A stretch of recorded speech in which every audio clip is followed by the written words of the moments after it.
I'm Todd Lando. I'm the Wildfire Hazard Mitigation Specialist, Battalion Chief with Central Marin Fire Department.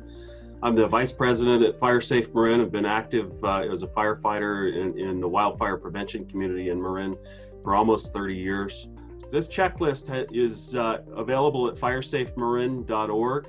On our evacuation page, we distribute it by paper. It's downloadable in a PDF format. You really ought to have one. I'd love for everyone who's watching tonight to review this. And although it has some Marin-specific information, overall, this would be useful to just about anybody who lives in California.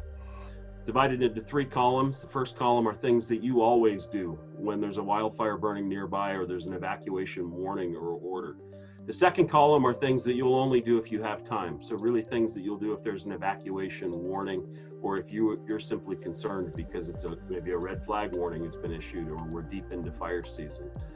And the third column are things that you'll do when you're actually evacuating, when you're on the road, once you've left. I would like everybody who's watching this, if you don't have one already, to go home, put together a Wildfire and Emergency Go Kit. If you live in California, you need to have a kit that prepares you for earthquakes. You probably need to have one that prepares you for floods. If you live near hillsides, you probably need to prepare for mudslides. We need to be prepared for emergencies because we live here in a place that's just constantly confronted by emergencies. Wildfire Go Kits have some special needs. Our evacuation checklist at Fire Safe Marin goes through all of the contents, but I'll real quickly run through what I think are critical in your Wildfire Go Kit. Flashlights. The photographs Shaunamar showed of her evacuation were midday, late morning. They were dark as night.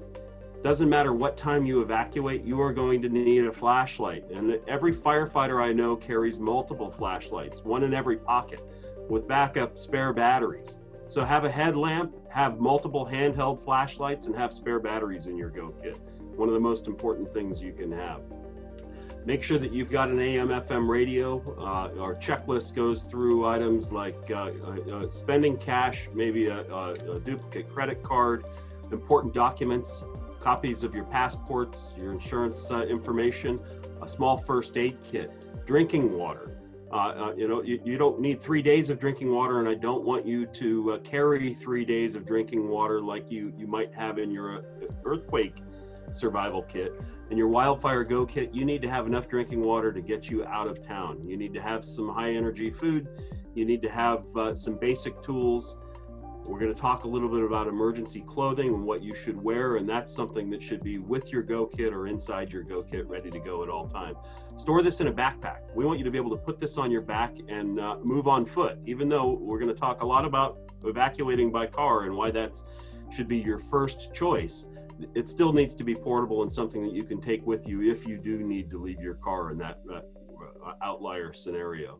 Keep these in your car if you're always with your car or near your front door during fire season.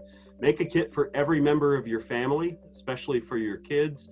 Make a kit that might be a little different than yours for your pets.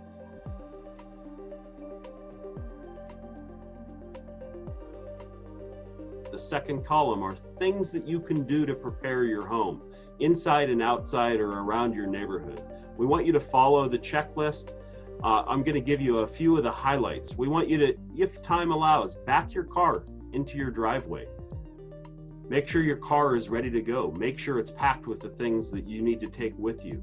Close the doors and windows in your house. Seal all those doors and windows. Make sure they're nice and tight. We want to keep embers from entering any space inside your house. We want you to turn on the lights in your house. We want firefighters to be able to see the house. It makes it easier for us to find it. It makes us easier to rescue you if that's needed. It makes it easier for firefighters to protect your home if the lights are on. Don't worry about energy consumption. If the power's on, just turn the lights on inside the house. We'd like you, if you have time, to seal your vents. I'm going to show you a great picture of what this looks like.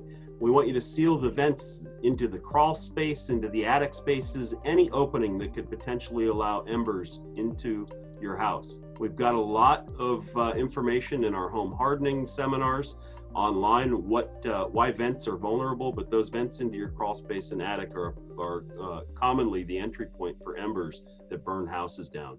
We want you to move combustibles away from the house. I'm talking about things like combustible furniture outside the house. We want you to prop open gates. We want you to put hoses and buckets out, place ladders, shut off the gas and propane if you have time.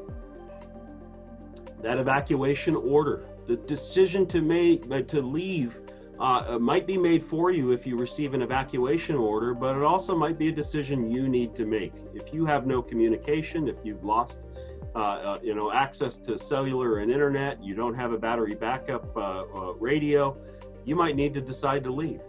So certainly leave when ordered, but leave if conditions worsen. If you aren't sure, go ahead and leave. If you feel unsafe, if embers are falling in your neighborhood, it's absolutely time to leave.